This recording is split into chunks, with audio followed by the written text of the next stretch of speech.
भारत की इस कूटनीतिक प्रयोगशाला का असर क्या हो सकता है? अमेरिकी राष्ट्रपति ट्रंप और उनकी टीम इसे समझ रही है, इसीलिए उनकी बेचैनी भारत विरोधी बयानों के तौर पर अब सामने आ रही है। ट्रंप को खुश करने के लिए उनके करीबियों में भारत के खिलाफ बयान देने की होड़ लगी हुई है। इस रेस में फिलहाल सबसे आगे उनके सलाहकार पीटर नवारो हैं, जो चापलूसी की सारी हदें पार करते हुए कुतर्क वाले बयानों का एक नया ही रिकॉर्ड बना रहे हैं। ट्रंप के इस टैरिफ गुरु ने अब भारत के ब्राह्मणों को लेकर टिप्पणी की है। सोचिए, ट्रंप की विदेश नीति का हाल क्या हो गया है।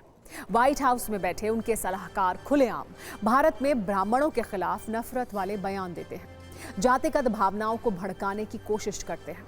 ट्रंप के सलाहकार ने अपने बयान में ब्राह्मण शब्द का जानबूझकर इस्तेमाल किया, जिससे उनका भारत की सामाजिक और राजनीतिक व्यवस्था को लेकर पूर्वाग्रह साफ दिखता है। इसे आसान भाषा में समझेंगे तभी आप ट्रंप प्रशासन की नीयत को समझ पाएंगे। दरअसल ट्रंप भारत को टैरिफ के डर से झुकाना चाहते हैं, लेकिन कोई कूटनीतिक दबाव काम नहीं आया। इसके बाद ट्रंप प्रशासन ने ब्लेम गेम शुरू किया।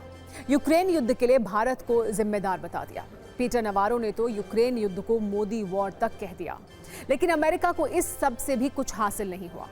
अब ट्रंप प्रशासन ने ब्राह्मण वाला दांव चला है, ताकि भारत की जाति व्यवस्था को हथियार बनाया जाए, जिससे सरकार पर दबाव बढ़े और अमेरिका अपनी शर्तें मनवाने में कामयाब हो।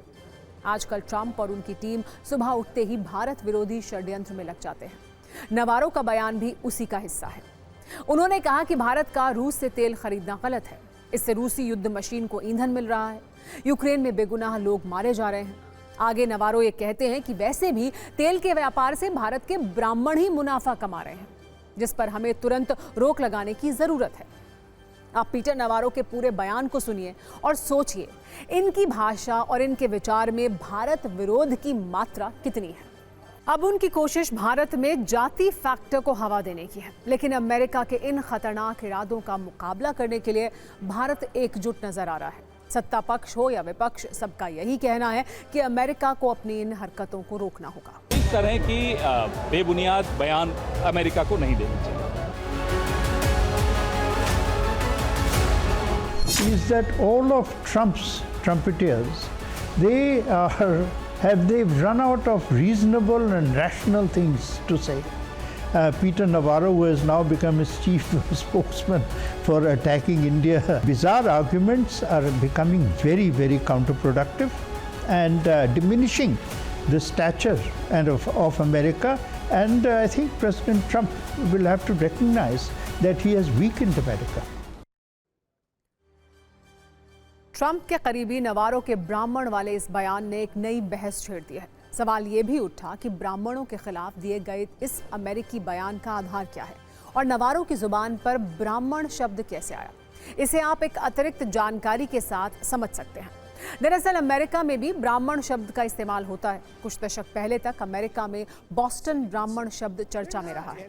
अमेरिका में बॉस्टन ब्राह्मण शब्द का इस्तेमाल सबसे पहले 1860 में किया गया था।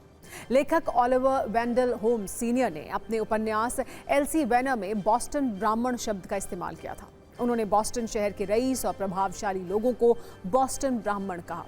इनमें से ज्यादातर लोग मूल रूप से ब्रिटेन के रहने वाले थे, जो 17वीं और 18वीं सदी में अमेरिका आकर बस गए, जिन्होंने कई कॉलेज और चर्च बनवाए, साथ ही सरकारों में भी अहम भूमिका निभाई।